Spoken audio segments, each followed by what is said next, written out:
Tell us about some of the type of work that you do. I understand you specialize, again, in organizational development. Sort of break Right, that down, what that is for us, and how you engage people in that type of work. right. Well, I do a whole range from working one-on-one with leaders to working facilitating groups and their teams. And my work will range from, figuring out your own communication style, your leadership style, through to change, working with teams, communicating big strategic changes. And so, for example, one piece of work that I did with a client, we'll call him Don. He was a very inspiring leader, and but someone who really did not like conflict at the same time. He liked people to like him, and we've seen a lot of people like that, I'm sure. Yes, right. Right. So his scenario was when things went wrong with the team, when they messed up. He spoke in very roundabout terms. It was very kind of ambiguous, his conversation. And they found that really confusing because they didn't know what he was really saying to them, whether he was saying, it's your fault and you need to fix it, or don't worry about it, I'm going to sort it out. And so those sorts of behaviors can be quite dysfunctional within an organization. What ends up happening is no one really knows. People start playing a blame game, and those sorts of ambiguities filter down, those behaviors filter down through an organization. So when Don and I started working together, two things really came out of that, surfaced out of the exploration that we did. One was the sort of his style of talking was not a straight talking style. It was, like I said, it was very ambiguous. People didn't know where they stood and didn't know what was expected of them.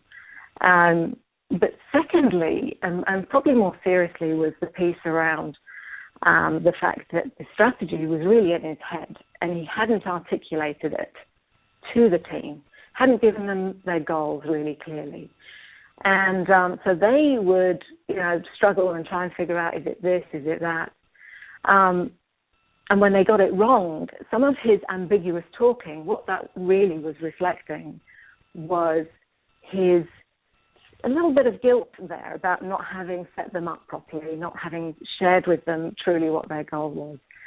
So the work that I did with him was to, of course, we looked at the straight talking piece of it and tried to bring that in. But it started with a strategy. We worked on what was needed to happen for the rest of the year and which members of the team were to do what. When he had that clearly articulated, he shared that with the team. There was no, they knew exactly what their tasks were for the end of the year. And there was less blaming going on because they were clear about what they had to do. And the straight talking piece was, look, this is what needs to happen by the end of the month. I'm expecting you to figure out what the solution is. Keep me updated on progress and let me know where you need my help. So, far from being, I think one of his concerns was that he would become less popular by doing that straight talking. And he was struggling with, am I being mean? Am I being a horrible boss in terms of doing that? Because he really did care about his team.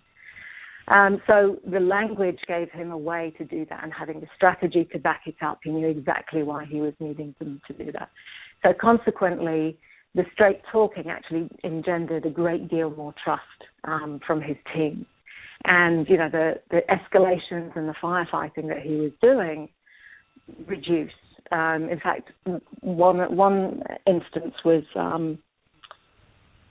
where there was a mess up. The client actually, the company suffered a loss of nearly $500,000. So these are big mistakes that can happen just because a leader hasn't got their strategy worked out. So that's the kind of work that I do. I'm working alongside them, I'm giving them that space to do the strategic and tactical thinking, so that they can go out confidently, know exactly what they're saying to their team, and give them clear goals, and they know where to support them. And it's easy then to be very direct and still be empathetic to their own challenges.